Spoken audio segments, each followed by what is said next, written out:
أعوذ بالله من الشيطان الرجيم بسم الله الرحمن الرحيم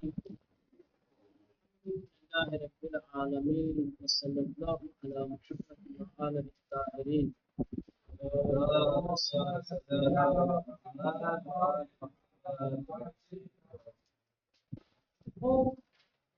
سورہ مبارک انفال کی آیتوں کی تفسیر، اس کا سلسلہ جنگ بدر تک پہنچا اور جنگ بدر کی کسی حد تک تفصیلات کو بیان کیا اور جنگ بدر کی تفصیلات اور اس کی مکمل داستان سنانے کا ہدف اور مقصد یہ تھا کہ آیات کی تفسیر سہل ہو سکے۔ آیتوں کی تفسیر کو سہل و آسان بنانے کے لیے جنگ بدر کی تفسیر کو بیان کیا ہے۔ اب یہاں سے تفسیر کا سلسلہ شروع ہو رہا ہے۔ درسہائے آموزندے در میدان بدر، میدان بدر سے جو عبرت آمیز درس ہمیں حاصل ہوتے ہیں، جو درس ہمیں ملتے ہیں وہ کیا ہے؟ میدان بدر سے ملنے والے درس ان آیات بقسمت ہائے حساسی از جنگ بدر و نعمت ہائے گناہوی جو خدا بند در ان صحن خطرناک نصیب مسلمانان کرد اشارے بکنے۔ جن آیتوں کی ہم نے تلاوت کی ہے ان آیتوں میں جنگ بدر کے حساس حصوں کو، حساس مواقع کو اور ان مختلف نعمتوں کو جن نعمتوں کو اللہ نے اس خطرناک اور وحشتناک حالات میں مسلمانوں کو نصیب فرمایا، اس کی طرف اشارہ۔ پھر جنگ بدر کے حساس حصوں کو بیان کیا گیا اور جنگ بدر جو ایک وحشتناک اور خطرناک موقع تھا، اس موقع پر اللہ نے مسلمانوں کو جو نعمتیں عطا کی ہیں، جو نعمتیں دی ہیں، ان کی طرف اشارہ موجود ہے۔ کیوں آخر اللہ نے جنگ بدر کے حساس مواقع کو اور مسلمانوں کو دی گئی نعمتوں کو آیتوں میں کیوں بیان کیا گیا ہے؟ حص اطاعت و شکر گزاری انہارا پر انگیزت، یہ چیزیں اس لیے بیان کی گئی ہیں تاکہ مسلمانوں کے اندر اطاعت اور شکر گزاری کے احساس کو بیدار کیا جائے، تاکہ اطاعت اور شکر گزاری کا جذبہ پیدا ہو سکے۔ براہ راہ بسوء پیروزی تھا اور کامیابی کی جانب فتح کی طرف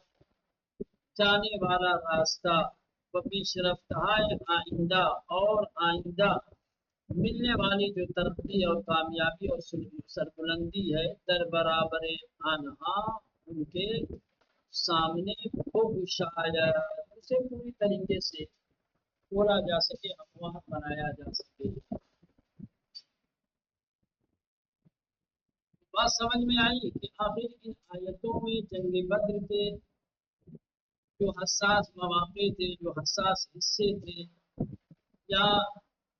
اس موقع پر اللہ نے مسلمانوں کو جو نعمتیں عطا کی تھی، ان چیزوں کا ذکر کیوں کیا گیا ہے؟ اس کی وجہ کیا ہے؟ مسلمانوں کے دلوں میں شکر گزاری اور اطاعت کا جذبہ پیدا کرنے کے لیے۔ جب دلوں میں اطاعت اور شکر گزاری کا جذبہ پیدا ہوگا تو آئندہ ان کی سربلندی، ان کی کامیابی اور ان کی کامرانی کے راستے کیا ہوں گے؟ ہموار ہوں گے۔ لہذا نخست بیاری فرشتگان اشارے کردے میں گویا سب سے پہلے اللہ نے جنگ بدر میں فرشتوں کی جماعت کے ذریعے سے مسلمانوں کی جو مدد فرمائی ہے اس کا ذکر کیا، اس کی طرف اشارہ کیا گیا ہے۔ نخست بیاری فرشتگان، سب سے پہلے فرشتوں کی نصرت و مدد کی طرف اشارہ کیا گیا ہے، اور ارشاد ہوتا ہے بقادر بے آفرید پیغمبر یاد کیجیے.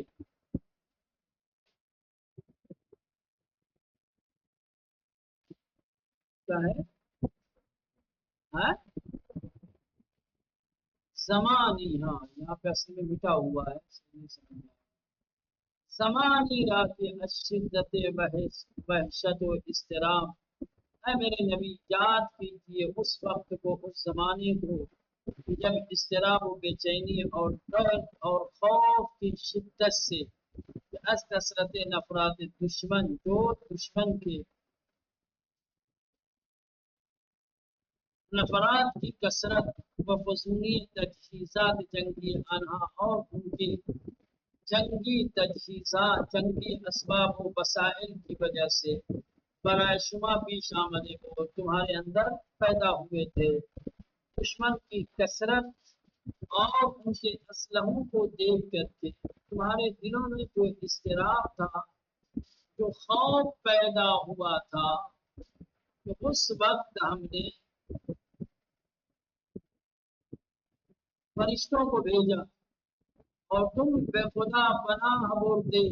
تم نے خدا سے پناہ مانگی. بدست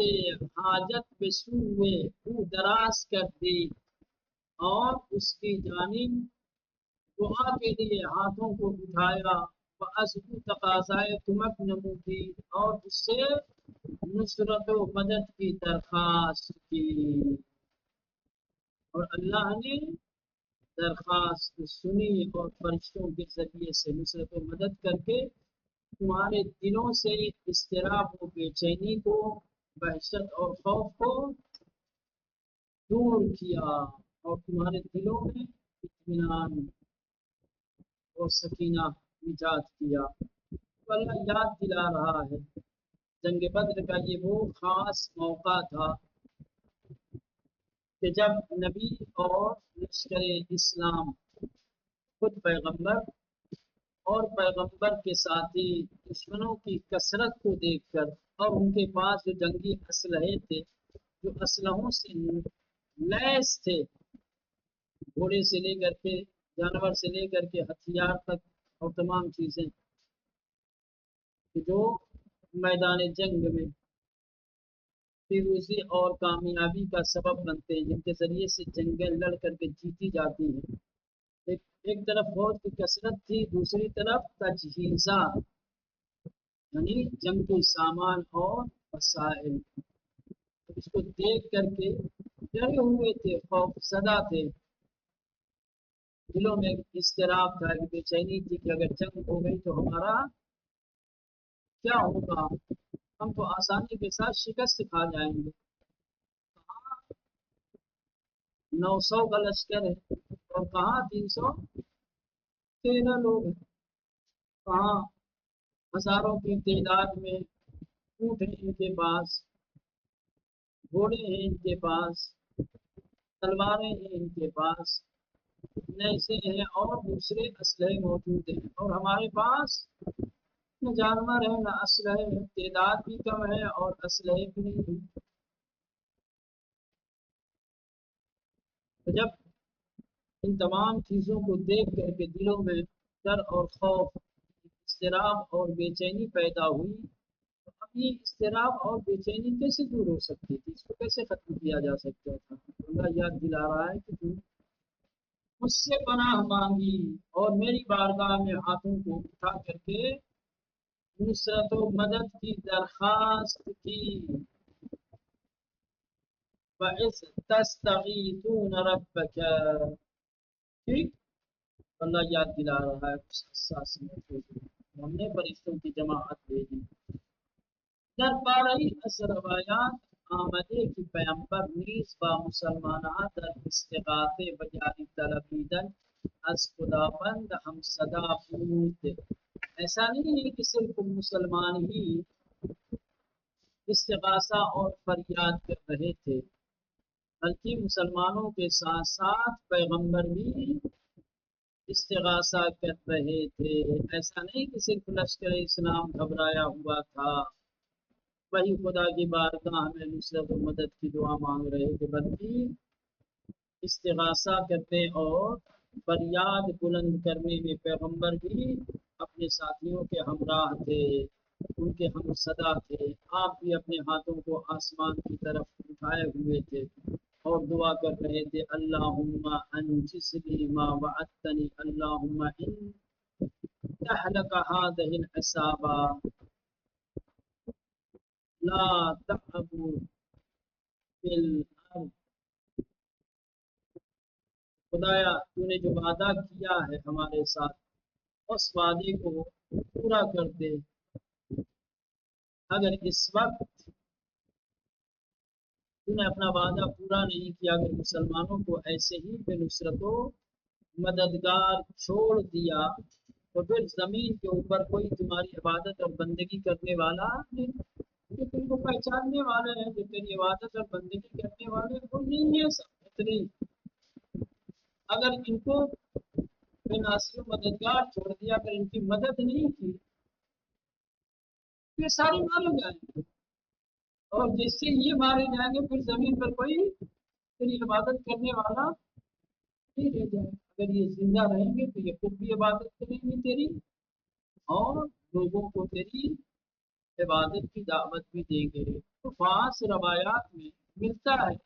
کہ پیغمبر بھی مسلمانوں کے ساتھ استغاثہ کرنے میں اور خدا سے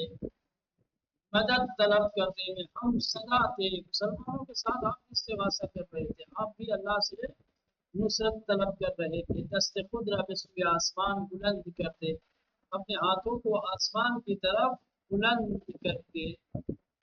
عرض میداش عرض کر رہے تھے، کیا یہ جملہ ہے، اللہم انجزنی ما وعدتنی، خدا بندہ بادعیدہ کی بے مندادئی تحقق بخش، میرے پروردگار کہ تو نے اس سے وعدہ کیا ہے، اس وعدے کو محقق کر دے، اس وعدے کو پورا کر دے، اس وعدے کو وفا کر دے۔ پروردگار اگر ان قلوب مومنہ نابود شوند ہے، میرے پروردگار اگر ایمان والوں کی یہ جماعت نابود ہو گئی، پرستش تو از زمین پر چیتے خواہد شور، تیری عبادت زمین سے ختم ہو جائے گی، پھر کوئی زمین پر تیری عبادت کرنے والے نہیں رہ جائیں گے۔ وَأَنْقَدْ پیامبر لیکن استغاثے و دعا ادامے دار، اور پیغمبر نے اس قدر اس استغاثے اور اس دعا کی تکرار کی کہ ابا از دوشش بر زمین افتاد، کہ پیغمبر کے دوش مبارک پر جو ہوا اور ردا تھی وہ آپ کے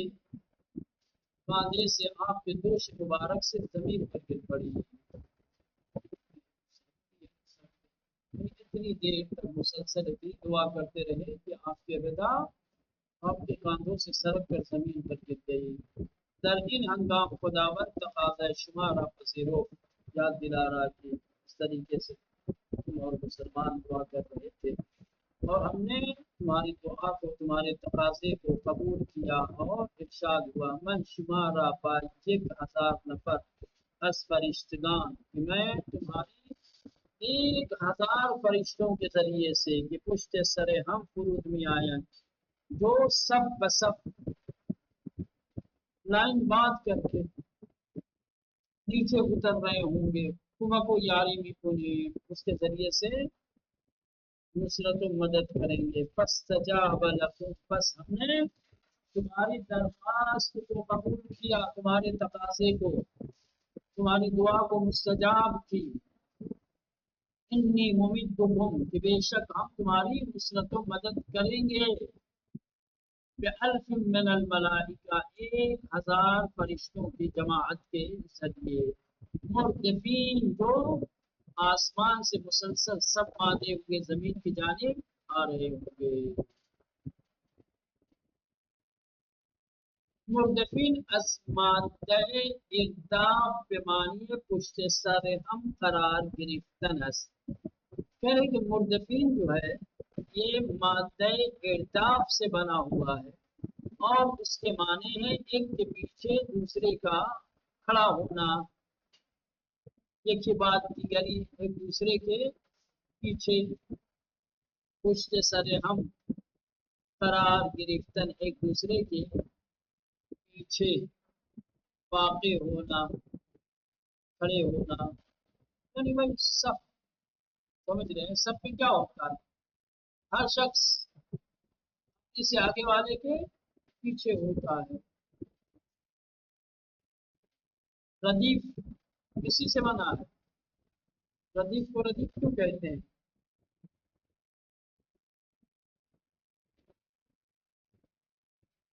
کیونکہ اس کی تکرار ہوتی ہے، سب میں ایک ہی جیسے ہوتے ہیں، ایک لائن میں ایک صف پہ ہوتے ہیں، ہر لائن میں آپ کو نظر آئے گا، ہر صف پہ وہ کلمہ آپ کو نظر آئے گا، ہے نا؟ یہ اسی سب باندھے ہوئے کھڑے ہوں گے، ایک کے پیچھے دوسرے آپ کو نظر آئیں گے۔ چلے بنابراین مفہوم ان کلمات ان شبد کے پاچوں کی منتفی اس کا مادہ ہے ارداف، اور اس کے معنی ہے ایک دوسرے کے پیچھے کھڑا ہونا۔ تو اس کا مفہوم یہ ہوگا کہ فرشتگان پشت سر دیگر برائے جاری مسلمانان فرود آمدن، کہ فرشتے ایک دوسرے کے پیچھے مسلمانوں کی نصرت و مدد کے لیے نیچے آئے۔ ان احتمال نیز درمانی آیداد شدہ است، کہ یہ احتمال بھی آیت کے معنی میں دیا گیا ہے کہ منظور ان است کہ مردفین سے مراد یہ ہے کہ ان گروہ ہزار نفری، کہ یہ جو ہزار لوگوں کا گروہ ہے، یہ جو ہزار لوگوں کی جماعت ہے، گروہائے متعدد دیگری را پشت سر داشتن، یہ اپنے علاوہ دوسرے اور گروہ بھی اپنے پیٹھ کے پیچھے رکھتے تھے۔ یہ جو ہزار تھے سامنے تھے، دوسری اور جماعتیں دوسرے اور گروہ ان کے پیچھے تھے۔ وَبِإِن ترتیب، اور اس لحاظ سے اگر یہ معنی کیا جائے کہ آیت کا مفہوم یہ ہے کہ 1000 تو ہم تمہاری مدد کے لیے سامنے بھیج رہے ہیں، اور بہت سارے فرشتوں کی فوج اور بہت سارے فرشتوں کا لشکر، ان کی جماعت ان کے پیچھے بھی ہے، ابھی کھڑی ہوئی ہے۔ بس میں ان ترتیب و آئے 124 سورہ آل عمران کی میجد، بس اس اعتبار سے سورہ مبارک آل عمران کی آیت نمبر 124 جس میں ارشاد ہوتا ہے پیغمبر میں مومنان بھی گفت، کہ پیغمبر صاحبان ایمان سے فرما رہے تھے آیا کافی نیست کہ خداوند شمارہ میں 6000 نفر از فرشتگان جاری کنا، کیا تمہارے لیے کافی نہیں ہے کہ اللہ تمہاری 3000 فرشتوں کے ذریعے سے نصرت و مدد کرنے والا ہے؟ اس کے ساتھ تدبیر دی جا سکتی ہے، مولانا آیت کہہ رہی ہے 1000 فرشتوں کے ذریعے سے، ٹھیک؟ لیکن آپ جب سورہ مبارک آل عمران دیکھیں گے تو وہاں پر تذکرہ ہے کہ پیغمبر نے اپنے ساتھیوں سے کہا کہ کیا تمہارے لیے کافی نہیں ہے کہ 3000 فرشتوں کو بھیج کر کے اللہ تمہاری نصرت و مدد کرے؟ اس مفہوم کو یہاں اس آیت پر بھی تطبیق دی جا سکتی ہے، اور کہا جا سکتا ہے کہ اس آیت کریمہ میں جو 1000 فرشتوں کا تذکرہ ہے، اس سے مراد یہ ہے کہ یہ 1000